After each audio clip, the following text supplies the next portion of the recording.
बिस्मिल्लाहिर्रहमानिर्रहीम। अस्सलाम वालेकुम नाज़रीन, आप यूट्यूब चैनल देख रहे हैं, मैं इमरान खान हूँ। उठाते हैं तो जो सवालात खैबर पख्तूनख्वा की हुकूमत के हैं, उनके जवाब या तो इमरान खान देगा या इमरान खान की बनी हुई हुकूमत देगी। इमरान खान की फैमिली जिसका सियासत से ताल्लुक नहीं है, वो तो उसके बिहाफ के ऊपर जवाब नहीं दे सकती, लेकिन ये एस्टेब्लिशमेंट का एक तरीकाकार है, वो इस तरह की हरकतें करते हैं। एक अंडा मारा गया हलीमा खानम को जब वो बात कर रही थी मीडिया से, तो चंद चीज़ें मैं आपको क्लियर कर देता हूँ कि जब भी कभी हलीमा खानम जेल से बाहर आती है ना, और उन्होंने मीडिया से बात करनी होती है, तो वो ज़रा दूर जाके बात करते हैं। तो जिस जगह पहुँच के वो बात करते हैं, वहाँ पे कभी भी पुलिस वाले मौजूद नहीं रहते। लेकिन आज की बातचीत के दौरान हैरत अंगेज़ तौर पर वहाँ पे पुलिस वालों ने घेरा हुआ था। ऐसा शायद नहीं है, ये मैंने कन्फर्म किया, सब लोगों ने, जर्नलिस्ट और पीटीआई के लोग सबने कन्फर्म किया। उन्होंने कहा जी आज कुछ ऐसा होना था जिसके लिए पुलिस का घेरा वहाँ पे पड़ा हुआ था। इससे पहले ऐसा नहीं होता। फिर वहाँ पे चंद ऐसे लोग थे जो नामालूम अफ़राद थे, सफ़ेद कपड़ों में थे, जिन्हें कोई नहीं जानता, और वो वहाँ पे पहरा दे रहे थे, मौजूद थे। फिर खवातीन जो वहाँ मौजूद थी, उन्होंने चेहरों के ऊपर नकाब पहना हुआ था। इन खवातीन के बारे में पाकिस्तान तहरीक-ए-इंसाफ की एक खातून वकील हैं, जिनका नाम है एडवोकेट ताबिश। उन्होंने बताया कि हमने बाकायदा पुलिस को ये कहा कि ये जो दुपट्टे वाली खवातीन है, ये कौन है? हम इन्हें नहीं जानते, ये कहाँ से आई हैं? उन खवातीन ने ना कोई सवाल किया, ना कोई जवाब किया, वो पीछे जाके खड़ी हो गई मीडिया की बैक साइड पे, और पुलिस ने वहाँ पे घेरा डाला हुआ था। पुलिस किसी कार्रवाई का इंतज़ार कर रही। अचानक उनमें से एक खातून ने एक अंडा फेंका, जो हलीमा खानम को आकर लगा, और उसके बाद फौरी तौर पे वो खवातीन भागी अपनी गाड़ी की तरफ, जो पहले से तैयार थी। पीटीआई के वर्कर खवातीन के पीछे भागे। जैसे ही वो खवातीन के पीछे भागे, तो पुलिस ने खवातीन को कॉर्डन किया और उनको बचाया। वो जो सादा कपड़ों वाले लोग थे, उन्होंने भी खवातीन को फैसिलिटेट किया और फौरी तौर पे गाड़ी में बिठा के वहां से रफू चक्कर करवा दिया। मुबैना तौर पे जो गाड़ी चलाने वाला बंदा है, वो भी एक बताया जा रहा है कि शायद कोई पुलिस वाला है जो गाड़ी चलाकर वहां से लेकर गया और खवातीन को रेस्क्यू किया गया। इतनी जल्दी तो किसी को समझ भी नहीं आती, जितनी जल्दी पुलिस ने उन खवातीन को वहां से रेस्क्यू किया है। एक इंतहाई गंदी और घटिया हरकत है। ये ऐसी हरकतों की गुंजाइश पाकिस्तान की सियासत में नहीं होनी चाहिए कि फिजिकल हो जाए, आप किसी को अंडा मारे, और एक ऐसी खातून को जो सिर्फ अपने भाई का केस सुनने आई है, उसका सियासत से ताल्लुक भी कोई नहीं है। पुलिस ने कमाल तरीके से उन्हें रेस्क्यू किया। अगर पुलिस का बाद में स्टेटमेंट ना आता तो शायद इतना शक व शुबा ना होता, लेकिन जो पुलिस का स्टेटमेंट आया, उस स्टेटमेंट से बहुत क्लियर हो गया कि पुलिस इस सारे अमल के अंदर ऐसा लगता है कि इन्वॉल्व थी। पुलिस का बयान आया जी कि दागे के मकाम पर प्रेस कॉन्फ्रेंस के दौरान हलीमा खान पर अंडा फेंकने का वाकया, अंडा फेंकने वाली खवातीन का ताल्लुक पीटीआई से है, खैबर पख्तूनख्वा से all government employees grand alliance और ऑल पाकिस्तान क्लर्क एसोसिएशन के अफराद अपने मुतालबात के सिलसिले में एहतजाज करने आए थे खवातीन के सवालात पर। जिना कोई जवाब ना हुआ तो उसके बाद जो है वो ये अंडा चल गया। अब मामला ये है कि वहाँ जितने लोग मौजूद थे, मैंने उनसे पूछा, उन्होंने कहा ये सवाल किसी ने पूछा ही नहीं, कोई ऐसी बात ही नहीं हुई। और वहाँ पे कोई एहतजाज करने वाले लोग अगर अडयाला जेल मौजूद थे तो वहाँ मौजूद होते। अलीमा खान से एहतजाज करने का क्या उनका तुक है? अली अमीन गंडापुर रोजाना आपको दिखाई देता है, वहाँ पे आप एहतजाज करें। ये सारा एक प्लांटेड प्रोग्राम लगता है। इससे पहले खुसरो से भी हमला करवाया जा चुका है। इन्होंने खुसरे भी इस्तेमाल कर लिए, बंदूकें भी इस्तेमाल कर ली, औरतें भी इस्तेमाल कर ली, सारा कुछ करके देख लिया है। इमरान खान तो इनसे नहीं टूट। लेकिन मैं ना बीएमएलएन पे हैरान हो रहा हूँ। जो सियासी जमातें हैं ना, उनको ये सोचना चाहिए कि ये उनके साथ भी होना, और बीएमएलएन के साथ हुआ है। ये जो वजीर दाखिला बराए मुमलिकत है तलाल चौधरी, उन्होंने उल्टा ये कह दिया कि जनाब ये तो पहले पीटीआई ने कल्चर मुतारफ करवाया जनाब। उन्होंने ये इल्ज़ाम लगा दिया कि ये जो स्याही वाला, जूते वाला, हमले वाला और ये सारी चीज़ों वाला, अंडे वाला, ये पीटीआई। तो मैं जरा चंद वाकया जिनका वो हवाला दे रहे मैं बता देता हूँ। नवाज शरीफ के मुंह पे जूता मारा गया एक मस्जिद में। नवाज शरीफ को जिस शख्स ने जूता मारा वो एक मजहबी जनूनी था, ताल्लुक एक सियासी ग्रुप से था। पाकिस्तान तहरीक इंसाफ के साथ उसका कोई ताल्लुक नहीं था। तहरीक इंसाफ ने इस वाकये की मजम्मत की। ख्वाजा आसिफ के मुंह पर स्याही फेंकी गई, उनका मुंह काला किया गया। ये हरकत करने वाला एक मजहबी सियासी जनूनी था, और इसके ऊपर पाकिस्तान तहरीक इंसाफ ने मजम्मत की। ख्वाजा आसिफ के साथ उस वक्त ज्यादती हुई थी, एक मजहबी जनूनी ने यह किया था। एहसन इकबाल के ऊपर गोली चली। गोली चलाने वाला बंदा बाद में जो पकड़ा गया, वो एक मजहबी सियासी जमात से उसका ताल्लुक था, वो खुद भी एक जनूनी था। खुद तलाल चौधरी को दौरान तंजीम साजी मार पड़ी। मारने वाले लोग बलूचिस्तान से थे, और उन्होंने जो फेंटी लगाई, उसके बाद उन्होंने उसको ओन किया कि जी हमने तलाल चौधरी को फेंटी लगाई है। वो आज तक बेचारा अपनी तंजीम साजी को रोता है, और उस तंजीम साजी का उसको इंसाफ नहीं मिला। ये सारी चीजें जो हुई हैं पीएमएलएन के साथ, ये सारी फिजिकल एक्टिविटीज। लेकिन जमहूरियत में क्या होता है, आप अपनी जबान से सवाल कर, आप पूछते हैं कि तुमने ये क्यों किया, आप कहते हैं कि आपको ये नहीं करना चाहिए। एक तरीका कार है, उससे आप पूछते हैं। आप सोशल मीडिया पे पूछते हैं। हालांकि हमारे सोशल मीडिया पे बहुत गंद है, और हर पॉलिटिकल पार्टी की तरफ से गंद है। जितनी गंदी गालियां देने वालों को मरियम नवाज फॉलो करती है, उतनी गंदी गालियां देने वाले को कोई और सियासी जमात का लीडर फॉलो नहीं करता। यानी बिलावल कभी गंदी गालियां देने वालों को मुझे नहीं लगता कि शायद फॉलो करता होगा। मरियम नवाज हर गंदी गालियां देने वाले ट्विटर अकाउंट को वो फॉलो करते हैं। मैंने प्रैक्टिकली बहुत दफ़ा निकाल के आपको दिखाया है। इमरान खान ऐसे किसी बंदे को फॉलो नहीं करते, लेकिन ये बहुत गंद है, सोशल मीडिया के ऊपर बहुत गंद है, ये मारते में गंद है। हर पॉलिटिकल पार्टी के लोग दूसरे लोगों के ऊपर बातों का पर्सनल लेवल का अटैक भी कर देते हैं, लेकिन उससे किसी को ऐसे चोट नहीं लगती। ये जो कुछ हो रहा है ना, यही फातिमा जिन्ना के साथ किया गया, यही बेनज़ीर के साथ किया गया, बेनज़ीर की वालदा के साथ किया गया, मरीम नवाज की वालदा, ये सारा गंद पाकिस्तान में हमेशा से पड़ा हुआ है। आज इमरान खान सबकी बहनों को निशाना बनाया जा रहा है। ये करती कौन है? मिलिट्री एस्टेब्लिशमेंट ये करती, और सियासतदान हमेशा इसके अंदर एक दूसरे को गंदा करते हैं सहूलतकार बन के। तो इन सिलसिलों को रोकना चाहिए और तमाम सियासतदानों को सोचना चाहिए कि ये होगा तो वापस भी आएगा और सूद समेत वापस आएगा। वीडियोस में बाकायदा साबित हो रहा है कि खवातीन को प्लानिंग के साथ लाया गया और फिर उनको सहूलत दी गई, उसके बाद उनको रेस्क्यू किया गया। पाकिस्तान तहरीक इंसाफ के कुछ लोगों ने इसकी निशानदेही भी की थी, लेकिन इस बात को यकीनी बनाया गया कि मीडिया की मौजूदगी में जब कैमरे ऑन होंगे तब अंडे मारे जाएं या अंडा मारा जाए अलीमा खानम को। अब मीडिया ने इसको बहुत बड़ी ब्रेकिंग न्यूज़ बनाया, हालांकि जो अलीमा खानम ने आकर बाहर इमरान खान का पैगाम पहुंचाया, उस पैगाम पे किसी ने बात नहीं की। सबने बात की कि जनाब अलीमा खानम को अंडा पड़ गया, क्योंकि जिन्होंने ये अंडा पड़वाने का बंदोबस्त किया था उन्होंने इसकी खबर चलवाने का भी बंदोबस्त किया ना, फिर खबर चली भी है। अब इमरान खान की बहनों को अकेला छोड़ा हुआ पाकिस्तान तहरीक इंसाफ ने, खासतौर पे अली अमीन गंडापुर अपने एमएनएज और एमपीएस को लेकर मिर्जा अफरीदी के फार्म हाउस पे लाहौर पहुंच जाता है, लेकिन अडयाला जेल नहीं पहुंच पाता। अंदाजा करें आप, यही गंडापुर है ना, ये पूरा का पूरा अपना कैबिनेट लेकर, अपने एमपीएस का जत्था लेकर, तमाम एमएनएस को लेकर ये गंडापुर लाहौर पहुंच गया और कोई खतरा महसूस नहीं हुआ। और वहां मिर्जा अफरीदी के फार्म हाउस के ऊपर इन्होंने बेहतरीन ज़ियाफत की, इंजॉय किया और बाद में उसको सेनेटर भी बनवा दिया। लेकिन यही गंडापुर ये बहाना बनाता रहा कि अगर मैं अपने एमपीएस और अपने अरकान को लेकर आया अडयाला जेल के बाहर तो उन्हें गिरफ्तार कर दिया जाएगा। अगले वीलॉग में आपको बताऊंगा। अब तक के लिए इतनी, अपना ख्याल रखिएगा, अपने चैनल का भी अल्लाह हाफ़िज़। हारता वो है जो हारने से डरता है, यानी जो हार का खौफ है वो आपको जीतने नहीं देता। ये प्रॉब्लम रहती है जिन लोगों को खौफ हो। इमरान खान साहब ने जेल से एक स्टेटमेंट और भी दिया है। ये बैरिस्टर सैयद अली ज़फ़र साहब मिले हैं, उन्होंने कहा जी इमरान खान से तफसीली मुलाकात हुई, अल्हम्दुलिल्लाह वो खैरियत से हैं। उन्होंने सबको खैबर पख्तूनख्वा के जलसे में भरपूर शिरकत की हिदायत की है। इमरान खान ने कहा कि उन्हें झूठे और बेबुनियाद मुकदमात की कोई परवाह नहीं है। कल तोशाखाना केस में गवाहों के बयानात से साबित हो गया कि वो झूठी गवाही दे रहे हैं। खुद कह दिया गवाह ने कि मुझे दबाव डाल के, मुझे डरा धमका के मुझे ये कहा गया कि ये वाली गवाही दो। इमरान खान के खिलाफ खुद एक गवाह ने खड़े होकर ये कहा अदालत में कि मुझे डरा धमका कर कहा गया, नतायज की धमकी मुझे, तो मैंने वो कहा जो मैंने इमरान खान के खिलाफ कह दिया। फिर तो ये एक गवाह कल यहाँ तक पहुँच गया, लेकिन जज साहब कह रहे हैं फिर भी, और इमरान खान को तोशाखाना में इन्होंने सजा देनी है। उसके ना अब कुछ नज़र आ रहे हैं, इशारे आ रहे हैं। यानी आज खबरें चलाई जा रही थी जानबूझकर तोशाखाना के हवाले से कि जनाब जरदारी ने जनाना कपड़े तोशाखाना में जमा करा दिए, मरियम ने जानमाज जमा करा दी तोशाखाना में, आसिम मुनीर ने टी सेट जमा करवा दिया तोशाखाना में, शहबाज शरीफ ने इलेक्ट्रिक गाड़ी जमा करवा दी तोशाखाना में। तो ये तोशाखाना में जमा तो करवा दी है, लेकिन असल हक़ाइक़ तो सामने लेकर आओ कि शरीफ खानदान और जरदारी खानदान आज तक तोशाखाना से लेकर क्या क्या गया और कितने में लेकर गया। तोशाखाना से सबसे ज़्यादा माल आज तक जो सियासी खानदान ले गए उनमें जरदारी खानदान और नवाज खानदान है। शरीफ खानदान और जरदारी खानदान ने सबसे ज़्यादा हाथ साफ किया तोशाखाना पे।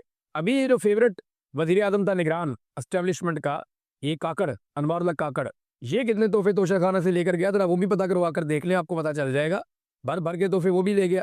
चले, आसिम मुनीर साहब ने ये टी सेट तो वापस कर दिया, लेकिन ये पता करें कि आर्मी चीफ को कितने तोहफे मिले हैं। यानी मुख्तलिफ आर्मी चीफ आते रहे ना, चले पिछले 5 या 10 आर्मी चीफ का रिकॉर्ड निकाल लें कि पिछले 10 आर्मी चीफ को तोशाखाना में टोटल कितने तहाइफ मिले हैं और वो तहाइफ वो कितने पैसे देकर अपने अपने घर ले गए और किस फार्मूले के तहत वो अपने अपने साथ ले गए। ये सवाल पूछा जाना चाहिए, ये होना चाहिए। मुशर्रफ दौर से शुरू कर लें, कियानी साहब को देख लें, उसके बाद राहील शरीफ को देख लें, कमर जावेद बाजुआ को देख लें, फिर हाफिज आसिम मुनीर को देख लें कि इन्होंने कितने कितने तोहफे अपने घरों में लेकर गए। अब एक टी सेट जमा करवाया।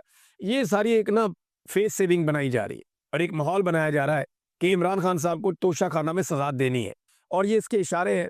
जिन्हें समझ आ जाए उनको आइडिया है कि अब क्या होने जा रहा है। भारत इमरान खान साहब ने कहा कि कोई भी मुल्क जहां कानून की हुक्मरानी हो, ऐसा केस फौरन खारिज कर दिया जाता है।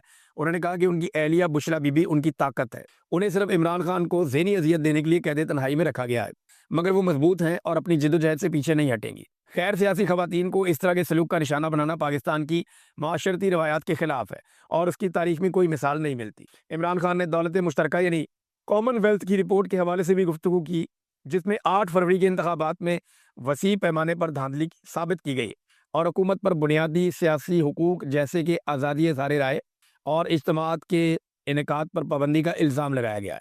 इमरान खान ने कहा कि यह दुनिया की तारीख का सबसे ज़्यादा धांधली ज़दा और फ्रॉड इलेक्शन था। कोई भी बाइखलाक हुकूमत होती तो इस रिपोर्ट के बाद इस्तीफ़ा दे देती। नाज़रीन, ये रिपोर्ट जो है वो अमेरिका और बरतानिया के अखबारात में छप रही है और तनकीद भी हो रही है इस रिपोर्ट को लेकर दौलत मुश्तरका या जो कॉमनवेल्थ है उसके ऊपर कि जनाब ये रिपोर्ट इन्हें शाया करनी चाहिए थी, लेकिन आज पौने 2 साल हो गए हैं, तो अब जाके ये रिपोर्ट लीक हुई है। तो कॉमनवेल्थ को ये रिपोर्ट पहले शाया करनी चाहिए थी। उनके ऊपर बहुत तनकीद हो रही है और तनकीद ये हो रही है कि पाकिस्तान की मिलिट्री एस्टेब्लिशमेंट ने अपना असर रसूख इस्तेमाल करते हुए ये रिपोर्ट रुकवाई थी। अब देखें ना, मुफ्त में तो रुकती नहीं है, ऐसा तो नहीं होता कि कॉमनवेल्थ आपकी रिपोर्ट रोक दे और मुफ्त में रोक दे। आपको हर चीज़ की कीमत अदा करनी पड़ती है ना। डोनाल्ड ट्रंप ने लंच करवाया था, तो कोई लंच फ्री नहीं होता। पाकिस्तान को बहुत सारी मादनियात देनी पड़ी है, मुआहदे करने पड़े हैं एक ऐसी कंपनी के साथ जिसकी ये कैपेसिटी नहीं है, बहुत छोटी सी कंपनी है, बहुत मामूली उसकी हैसियत है, लेकिन अमेरिकी कंपनी है, उसके साथ इनको मुआहदा करना पड़ा और जैसे उन्होंने चाहा वैसे करना पड़ा। तो हर चीज़ की आपको कीमत देनी पड़ती है। अब इसराइल का मामला हो, ईरान का मामला हो, चाइना का मामला हो, रशिया का मामला हो, पाकिस्तान को बहुत सारी बातें अमेरिका की माननी पड़ेंगी। लंच जो किया हुआ है आपने, तो अब नाजरीन इस वक्त इमरान खान साहब का ये पैगाम आपने सुन लिया जो जेल से आया। पंजाब बार काउंसिल का एक इलेक्शन होने जा रहा है नाजरीन, और ये जो पंजाब बार का इलेक्शन है ना, ये बहुत इंपॉर्टेंट है। पंजाब बार का इलेक्शन 1 नवंबर को हो रहा है। पंजाब बार का इलेक्शन अगले 5 साल में मुल्क में आइन और कानून की हुक्मरानी या पामाली के लिए अहम होगा। अगर फतह इमरान खान की हो जाती है तो हुकूमत के लिए मसाइल पैदा हो जाएंगे मौजूदा रजीम के लिए, और अगर हुकूमती हमायत याफ्ता वकील जीत जाते हैं तो फिर 27वीं आइनी तरमीम समेत आइन में मजीद सुराख धड़ल्ले से किए जाएंगे, ये शाकिर महमूद साहब कह रहे हैं। तो क्योंकि देखें ना, आइन का बेड़ा गर्क तो पहले हो गया है, अब इनको मजीद हौसला चाहिए। अपने बंदे जितवाने के लिए सर तोड़ कोशिश करते हैं। सुप्रीम कोर्ट में भी ये अपना बंदा लेकर आए, हर जगह पे अपना बंदा लेकर आते हैं। इस्लामाबाद हाई कोर्ट में ये हुआ कि जीते इमरान खान के नाम पे वोट लेकर और बाद में जाकर गोद में बैठ गए एस्टेब्लिशमेंट की, ये भी हुआ। तो अब यहाँ पे भी जो है वो देखना ये है कि पाकिस्तान तहरीक इंसाफ का हमायत याफ्ता उम्मीदवार जो है उनका अपना उम्मीदवार जीतता है या हुकूमत अपना उम्मीदवार जितवा पाती है। वकला की जो तादाद है वो नो डाउट वो पाकिस्तान तहरीक इंसाफ के साथ है, उनकी सपोर्ट इधर है। आज अवाम हो, वकील हो, फौज हो, कोई इदारा हो, हर जगह बैठे हुए ज़्यादातर लोग जो है 70-80% लोग वो इमरान खान के साथ खड़े हैं, और अवाम में सबसे बड़ी तादाद है जो इमरान खान के साथ खड़ी है। एस्टेब्लिशमेंट इस वक्त ये चाहती है कि दर्जा हरारत कुछ कम हो जाए, लेकिन इमरान खान साहब को स्पेस देने के मूड में दिखाई नहीं दे रहे। एस्टेब्लिशमेंट कहती है कि ज़रा थोड़ा दर्जा हरारत कम हो जाए, लोग ज़रा इकट्ठे हो जाए, आपस में मिलकर बैठ जाएं ताकि कोई इस्तेहकाम आ जाए, क्योंकि जब तक सियासी इस्तेहकाम नहीं होगा तब तक मुल्क में माशी इस्तेहकाम नहीं आएगा। 3.5 साल इन्होंने टकरे मार के देख लिया, लेकिन ये पाकिस्तान में इस्तेहकाम नहीं ला सके। पाकिस्तान तहरीक इंसाफ में भी कई लोग कहते हैं थोड़ा बहुत इमरान खान साहब पीछे हट जाएं, लेकिन इमरान खान साहब बिल्कुल स्पेस देने को तैयार नहीं है। वो नहीं मान रहे ये बात कि वो आसिम मुनीर से शिकस्त खाएंगे। बड़ी उनकी स्ट्रेट पॉलिसी है। नाज़रीन, गंडापुर एक मरतबा फिर अडियाला के बाहर पहुंच गए। अब अडियाला के बाहर वो जाते हैं, शो करते हैं कि मैं इमरान खान को मिलने आया हूं। ऐसे थोड़ी होती है मुलाकात। गंडापुर एक सूबे का वज़ीर आला है, वो अच्छी तरह जानते हैं कि मुलाकात करने के लिए उन्हें कौन सी चीज़ कहाँ से बंद करनी पड़ेगी। उन्हें पता है कि किस जगह पे वो रुकावट डालेंगे या किस जगह पे वो अपना पाँव जोर से ज़मीन पे रखेंगे तो फिर उनकी मुलाकात इमरान खान साहब से जेल में करवा दी जाएगी। ये गंडापुर साहब बहुत अच्छी तरह जानते हैं। वो सिर्फ ऐसा लगता है कि पब्लिक में एक गिमिक के तौर पे वो जाते हैं वहाँ पे जेल में, और जेल के बाहर वो कल भी गए थे, आज भी गए हैं। वो सिर्फ इस तरह के भी मैं वहाँ गया हूँ, मुझे मिलने नहीं दे रहे, सिर्फ शो ऑफ करने के लिए। लेकिन मिलने का ये तरीका नहीं है। वो एक वज़ीर आला है, वो बहुत अच्छी तरह जानता है कि मिलने का तरीका क्या है। इसमें कुछ तरीके जो है वो माजी में जुनैद अकबर साहब भी बता चुके हैं कि कौन सी जगह कहाँ से अगर बंद की जाए। अगले वीलॉग में आपको बताऊंगा। अब तक के लिए इतनी अपना ख्याल रखिएगा, अपने चैनल का भी अल्लाह हाफ़िज़। हमें कोई बुरा भला ना कहे, कोई गाली ना दे, कोई हमसे गलती होती है तो उसकी निशानदेही किया करें, हम उसको ठीक करते हैं। फोर्सेज जो हैं वो रात को जागती हैं आपके लिए, तो जनाब ये फोर्सेज जो रात को जाग के आजकल कर रही हैं इनको सुला दें, बड़ी मेहरबानी है जी साहब। ये रात को जागते हैं तो चादर और चार दीवारी का तकद्दुस पामाल करते हैं, छोटे बच्चों को खौफजदा करते हैं, ख़वातीन को रुलाते हैं, ये लोगों के घरों के ऊपर जाकर अटैक करते हैं, बदतमीज़ी करते हैं, बेहूदगी करते हैं, वो सारी हरकतें करते हैं जिनकी आइन में और कानून में कोई गुंजाइश नहीं है। यानी कोई कानून दुनिया का इस बात की इजाज़त नहीं देता जो पाकिस्तान की सिक्योरिटी फोर्सेज या ख़ास तौर पर जो पंजाब पुलिस है वो अपने शहरियों के साथ जो कर रही है, जिनके पैसों से तनख्वाह लेते हैं, जिनके टैक्स में से पैसों से, उन्हीं के घरों के ऊपर जाके दावा बोलते हैं, हमला करते हैं। रोती हुई ख़वातीन की आवाज़ें रोज़ाना वीडियोज़ के अंदर आती हैं, बिलखते हुए बच्चों की आवाज़ें, और ये नफ़रत मुंतकिल हो रही है। ये अगली नस्ल में ये नफ़रत मुंतकिल हो रही है। अब सिक्योरिटी फोर्सेज चाहे वो कोई भी है, किसी भी लेवल पे काम करती हैं, पाकिस्तानी उनसे प्यार नहीं करते, और जो आने वाला टाइम है, आने वाली नस्लें हैं, वो तो ऐसा दिखाता है कि बाकायदा नफ़रत करेंगी, जो नफ़रत उनके दिलों के अंदर बिठाई जा रही है। अब नाज़रीन असल इम्तिहान जो है वो यानी पंजाब ने तो अपना इम्तिहान एक तरह से पास किया ना, इतनी फसला किया है, जबरनामा हुकूमत है, फिर हुकूमत भी एक एक पागल किस्म की हुकूमत है वहाँ पे। एक टोला बैठा हुआ है जो दिमागी मरीज़ है, उन्हें टिकटॉक के अलावा समझ ही कुछ नहीं आती, अपनी ज़ात से बाहर वो देख ही नहीं सकते। वो हर एक के साथ मार-धाड़ कर रहे हैं, अजीबो-गरीब ही जो है वो पंजाब के अंदर एक फ़िल्म चल रही है, एक हुकूमत नहीं चल रही और वो लोग जबर, फसादियत, ज़ुल्म की सारी हदें पार करना चाहते हैं और करते चले जा रहे हैं। अगर लोग खुद से बाहर निकल आते हैं, तो ये एक अलग बात है। जैसा कि इमरान खान साहब की हुकूमत गिराने के अगले दिन पाकिस्तानी बाहर आ गए थे। जैसा कि 8 फरवरी 2024 को पाकिस्तानी खुद निकल कर बाहर आ गए थे। तो ये पाकिस्तान तहरीक-ए-इंसाफ के अंदर एक सरप्राइज़िंग एलिमेंट तो हमेशा रहता है कि पब्लिक अचानक से बाहर आ सकती है अपनी मर्ज़ी से। और इसके बावजूद पंजाब में हमने देखा कि इमरान खान का खौफ है, पाकिस्तान तहरीक-ए-इंसाफ का खौफ है। लेकिन खैबर पख्तूनख्वा में जो हुकूमत है, उसे किसी का खौफ भी नहीं है। और वहाँ पे जो अवाम है वो निकल भी सकती है, उनके ऊपर कोई ज़ुल्म, जबर और कोई ऐसी चीज़ नहीं हो रही। नंबर 1, इमरान खान साहब की हुकूमत को एक साजिश के तहत ख़त्म कर दिया गया, गिरा दिया गया और उसके लिए पूरी मनसूबाबंदी हुई थी, वो आप सब जानते हैं। नंबर 2, अवामी रद्द-ए-अमल को ताकत से कुचल दिया गया, क्योंकि जब अवाम ने कहा कि ये हुकूमत गलत गिराई है, उनका रद्द-ए-अमल आया तो उसे ताकत से कुचला गया। इंसानी हकूक़ की बदतरीन पामालियाँ की गई, लोगों को आंसू गैस से मारा गया।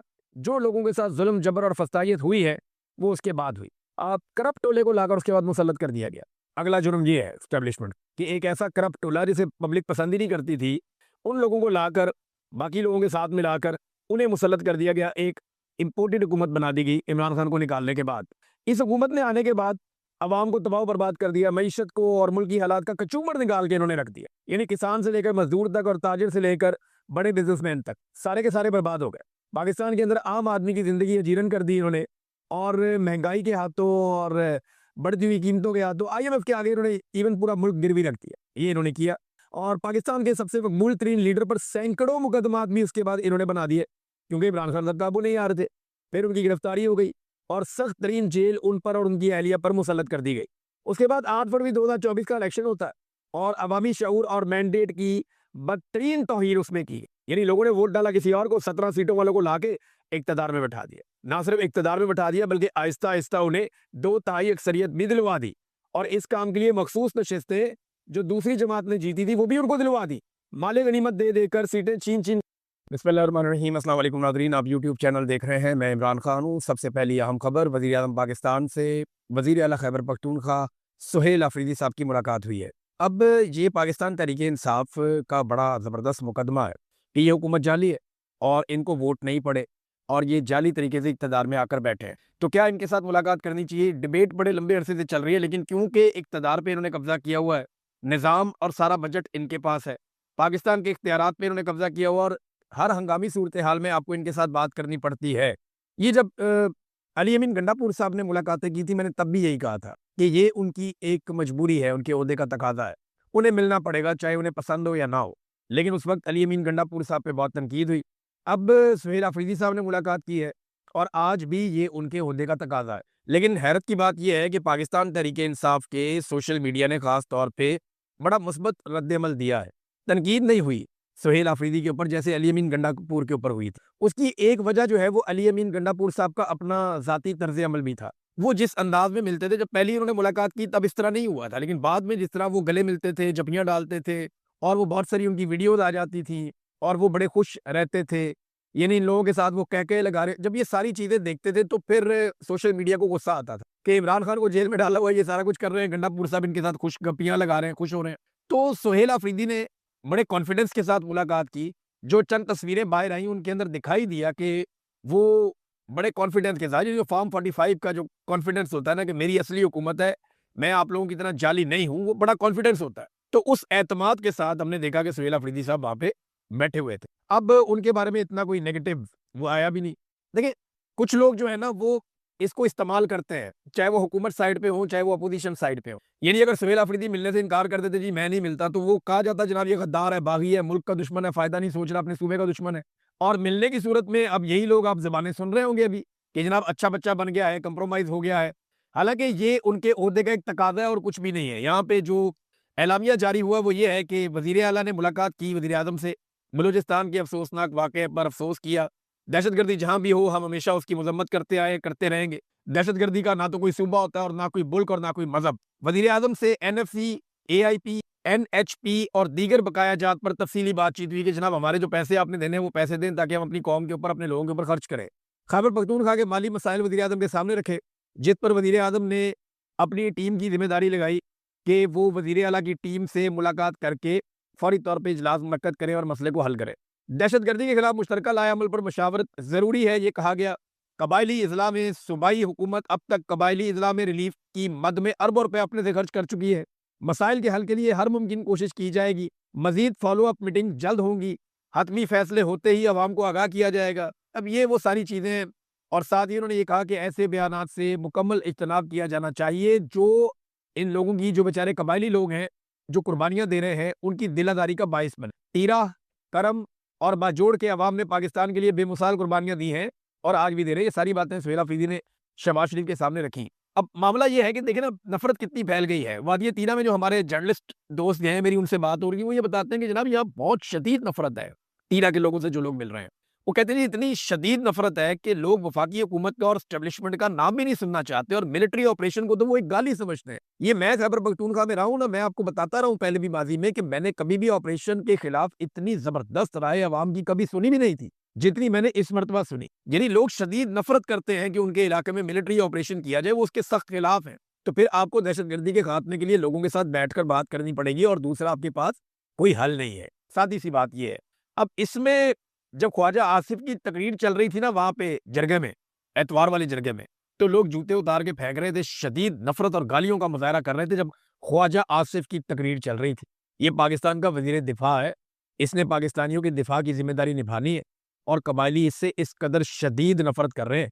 एक तो जाली फार्म 47 पे लाके पहले बाजुआ ने बिठा दिया, फिर लाके आसिम मुनीर ने बिठा दिया और अब वो कौम की जड़ों में बैठ गया। नफरत बेचने के अलावा इस आदमी के पास काम ही कोई नहीं है, दिन रात नफरत। इस आदमी के अंदर बोझ और नफरत कूट कूट के भरी हुई है और तबाही भरी हुई है जनाब ने, जो काम ये कर रहे हैं पाकिस्तान के अंदर। और ये मेरा बड़ा पर्सनल ओपिनियन है इनके बारे में कि ये बिल्कुल ही फारग आदमी है और जो हरकतें इन्होंने की हैं, अब कबायली उसका रद्द-ए-अमल दे रहे थे और वहां से लोगों ने बताया कि जैसी नफरत का मुजाहरा कबायलियों ने ख्वाजा आसिफ साहब के बारे में किया। बहरहाल ये सुहेल अफरीदी साहब ने मुलाकात की है, लेकिन उन्होंने एक बात कंफर्म की कि इमरान खान पे मैंने खुद कोई बात नहीं की, कोई सियासी बात नहीं की, कोई सियासी मुतालबा शहबाज शरीफ से नहीं किया। अच्छा ये देखें, ये मुलाकात थी, इसमें वो एक्सपेक्ट कर रहे होंगे। मैंने भी कल वीलॉग में कहा था कि ये ज़रूर याद दिलाइएगा, ज़रा मज़ाक मैंने कहा था कि शहबाज शरीफ साहब आपने वो पूछ के बताना था, पूछा या नहीं? कोई जवाब आया कि नहीं आया? फिर की बनया? लेकिन ये सुहेल अफरीदी ने बड़े ज़र्फ़ का मुज़ाहरा किया और बड़ी हिम्मत का मुज़ाहरा किया कि ऐसे मौके पर उन्होंने कोई कमज़ोर बात नहीं की। ये बड़ी अच्छी बात है कि आप कमज़ोर बात करें ही ना। मेरी उसूल की बात है, इस काम के लिए मैं आया हूँ, वो काम करो, मुझे तुमसे कुछ नहीं चाहिए, मैं खुद ले लूँगा जो लेना होगा। तो पॉलिटिकल जिद्दोजहद अपनी जगह पे सुहेल अफरीदी ने ये भी कहा कि मेरे ओहदे का तकाज़ा है कि मुझे जाना पड़ा अपने लोगों के लिए, वरना मैं बतौर सियासी कारकुन यहाँ कभी भी नहीं जाता और इन्हें कभी भी नहीं मिलता। अब नाज़रीन, कल फिर अडयाला जेल में मुलाकात का दिन है। पाकिस्तान तहरीक इंसाफ ने अनाउंसमेंट की है कि लोग 2 बजे वहाँ पे पहुँचे, इमरान खान साहब की बहनों की मुलाकात करवाने की कोशिश की जाए। लेकिन ऐसा लगता नहीं है कि पाकिस्तान की मिलिट्री एस्टेब्लिशमेंट इमरान खान साहब की मुलाकातें होने देगी और जो सियासी उनके सहूलतकार हैं, वो भी मुलाकात नहीं होने देंगे। वो ये समझते हैं कि इमरान खान साहब से जब उनकी बहनें या उनकी फैमिली मिलेगी तो इमरान खान साहब स्टेटमेंट देंगे। वो स्टेटमेंट उनके ट्विटर के ऊपर भी जाएगा, वो हर तरफ जाएगा और पाकिस्तान पूरे के अंदर एक नया बयानिया खड़ा हो जाएगा जिसका मुकाबला करने में फिर 1 महीना लग जाएगा एस्टेब्लिशमेंट को। इमरान खान साहब का एक ट्वीट आता है, उसके बदले में 4 प्रेस कॉन्फ्रेंस डीजी आईएसपीआर करते हैं, फिर भी उसका असर खत्म नहीं कर सकते। ये एक रियलिटी तो है ना। इमरान खान का मुकाबला ये नहीं कर पा रहे। इमरान खान के बेटों से भी डरे हुए हैं। ये वो बच्चे हैं, वो उनका सियासत में ताल्लुक भी कोई नहीं है और वो कोई क्लेम भी नहीं है कि उन्होंने सियासत करनी है।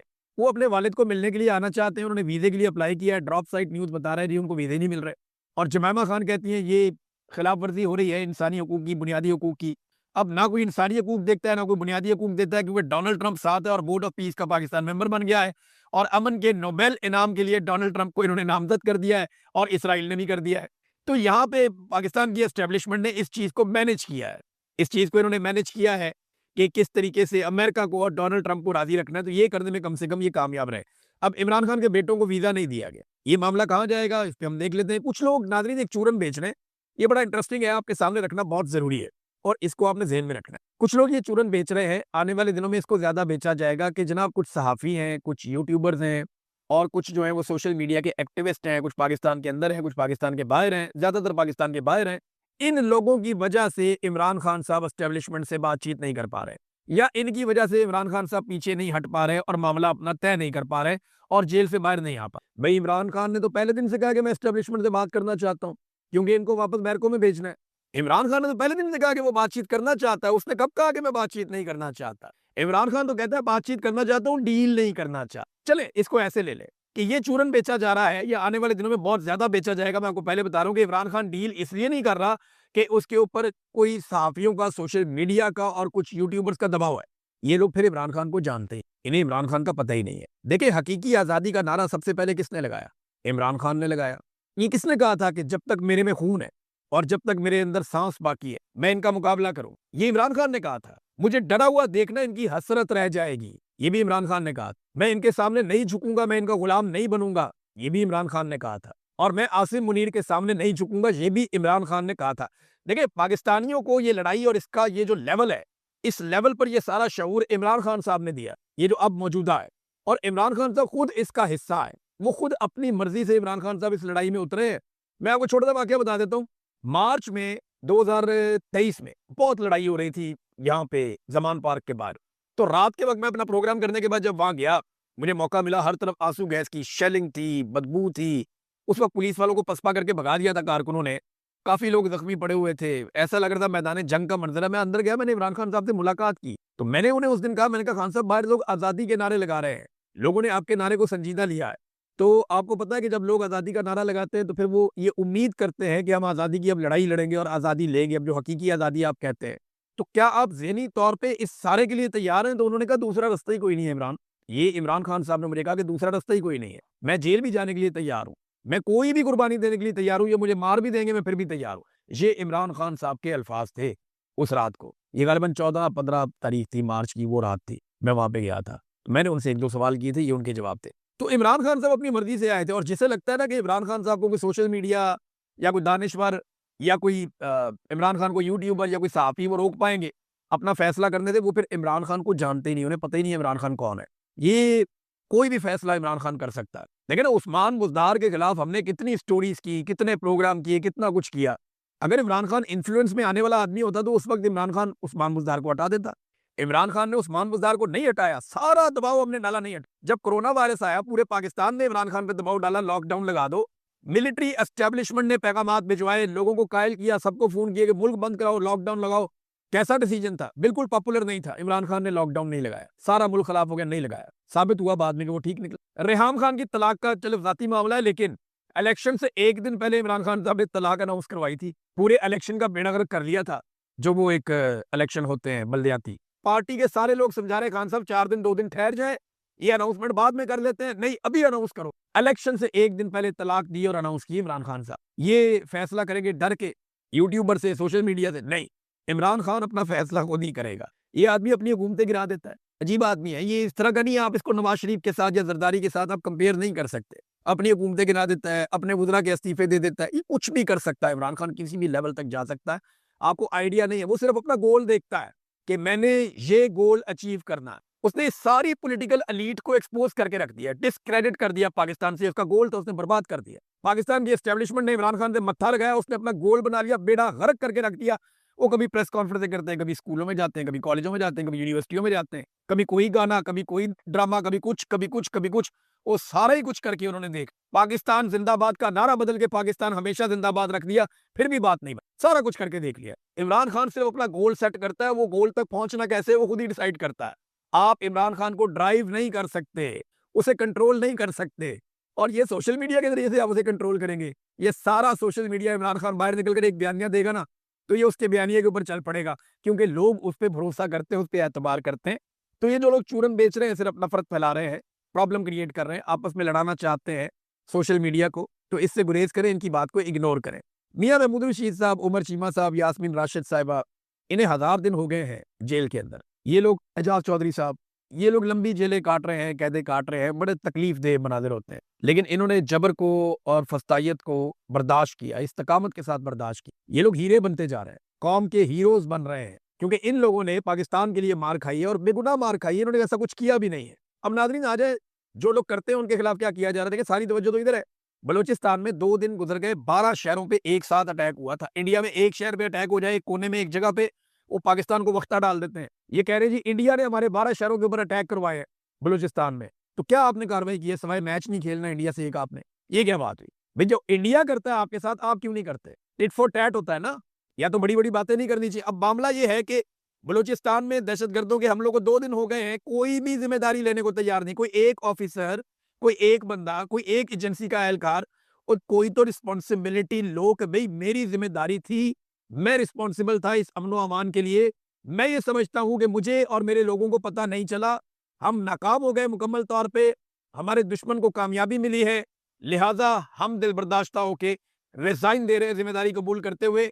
दूसरे लोग आए और आकर काम करे। ना किसी ने रिजाइन दिया, ना किसी को निकाला गया, ना किसी के ऊपर कोई इंक्वायरी हमने सुनी है। यानी ये तो वजीर आजम को इनिशिएट करना चाहिए था कि जनाब इतना बड़ा वाकया हो गया, 12 शहरों में एक साथ दहशतगर्दी हो गई, इसका जवाब दो मुझे, बताओ मुझे कि ये कैसे हो गया, तुम्हारी इंटेलिजेंस किधर गई? सारी इंटेलिजेंस पाकिस्तान तहरीक इंसाफ पे लगाई हुई है। सुबह से शाम तक लिस्टें पाकिस्तान तहरीक इंसाफ की बनाते हैं और कोई काम ही नहीं है। आर्मी चीफ ने कहा था कि दहशतगर्द 1500 है, ये 2 महीने पहले की बात। 2 महीने पहले आर्मी चीफ ने कहा तुम 1500 बंदे, तुम दहशतगर्द, तुम चाहते हो तुम सुबह अलग कर दोगे, तुम्हें ये मारेंगे। उन्होंने स्टेटमेंट दिया था, बड़ा दबंग स्टेटमेंट दिया था। आर्मी चीफ ने कहा 1500 दहशतगर्द। अब 2 महीने के बाद वजीर आला बलूचिस्तान ये बताता है कि दहशतगर्द 5000 है। ये 2 महीने में 1500 से 5000 कैसे हो गए? और जो ग्राउंड रियलिटी है ना, वो पता क्या है, तादाद इससे भी ज्यादा है। जो आजाद सोर्सेज है या जर्नलिस्ट है वहां पे, उनसे आप बात करें, वो ऑफ द रिकॉर्ड बताते हैं यार बहुत बड़ी तादाद है और भर्ती बहुत तेज हो रही है। बीएलए में, दहशतगर्दों के ग्रोह में, कलदम तंजीमों में बहुत तेजी से लोग जा रहे हैं। वजह, लोग मुतनफर हो रहे हैं। जब मारंग बलूच जैसे लोगों को, जो सियासी आवाज है, जो जमहूरी आवाज है, जो इंसानी हकूक की बात करते हैं, जब आप उन्हें दुश्मन बना के उनको जेलों में बंद करेंगे तो नौजवानों के बाद रास्ता बंद हो गया ना। ये मैं एक स्टेटमेंट सुन रहा था सरफराज बुगटी का, अभी तो ये वजीर आला बन गया ना, तो इसकी जुबान बदल गई है। माजी में सरफराज बुगटी कैसा था और किस तरह की बातें करता था, ये जरा आप सरफराज बुगटी के ही मुंह से सुन लें तो आपको आइडिया हो जाएगा कि ये लोग कैसे अपने रंग बदल लेते हैं इक़्तिदार में आने के बाद। ये वही सरफराज बुगटी है। जरा इसको अब आप सुने, मैं जरा इसकी ऑडियो खोल दूं ताकि आपको मैं सुना दूं। ये सुने आप। मेरा पॉइंट ऑफ व्यू ये आर्गुमेंट ये है कि अगर लोग बंदूक ना उठाएं तो क्या करें? जब इस तरह की सिचुएशन होगी तो लोगों ने बंदूक ही उठानी है ना, जब लोगों को आप फैसिलिटीज नहीं देंगे। 13 इंजीनियर्स हैं बुकटी, वो भर्ती नहीं करते हैं। तो ये ओजीडीसीएल, पीपीएल, ये सारी जितनी गैस कंपनीज हैं, ये सारी गैस कंपनीज जो है वो इंतहाई लोगों के साथ ज्यादती कर रही है, तो लोगों के पास और कोई ऑप्शन नहीं। बंदूक ना उठाएं तो और क्या करें? उनके साथ ज्यादतियां हो रही हैं, उनका हक छीना। अब ये बातें कौन कर रहा था? यही बुकटी कर रहा था।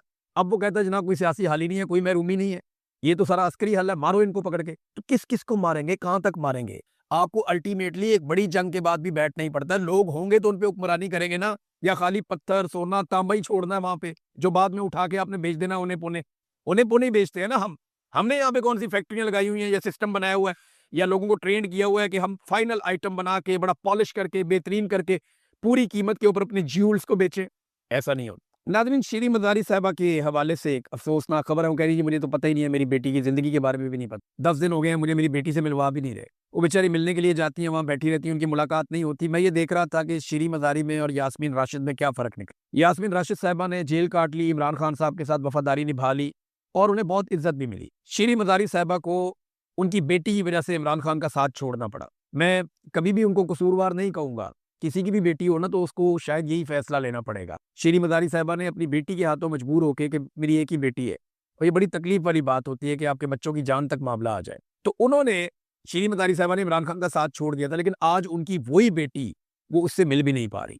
उस पर तशद्दुद हुआ है, 10 दिन से उसको बंद किया, और आज वही बेटी उनसे शीरी मज़ारी साहिबा मिल भी नहीं पा रही।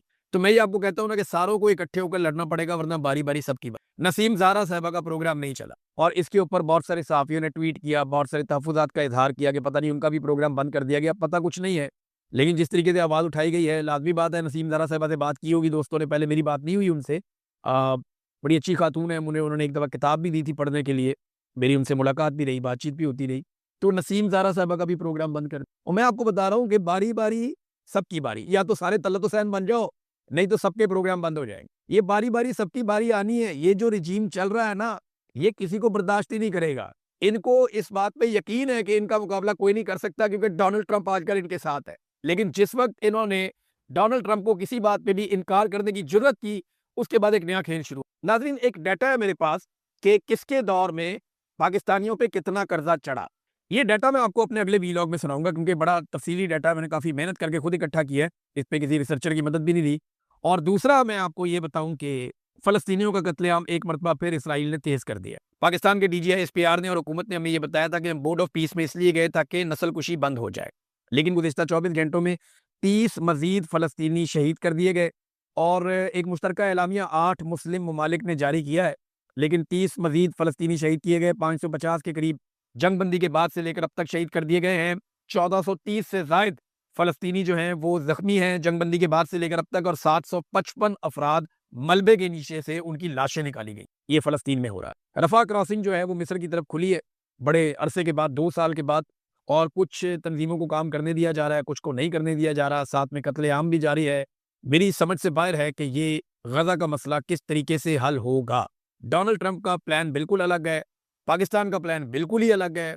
इन्होंने जो कौम को बताया वो कुछ और ही है। उसके बाद जो इसराइल है उसका अपना एक प्लान है एक्सपेंशन का। तो वो सबके अपने अलग-अलग प्लान है और सारे इकट्ठे होकर किस मंसूबे को अमली जामा पहनाएँगे, और किसी भी प्लान के अंदर मुझे फ़लस्तीनी रियासत या फ़लस्तीनी अवाम वो कहीं नज़र नहीं, बदकिस्मती से। अब तक के लिए इतना ही, अपना ख्याल रखिएगा अपने इस चैनल का भी। अल्लाह हाफ़िज़।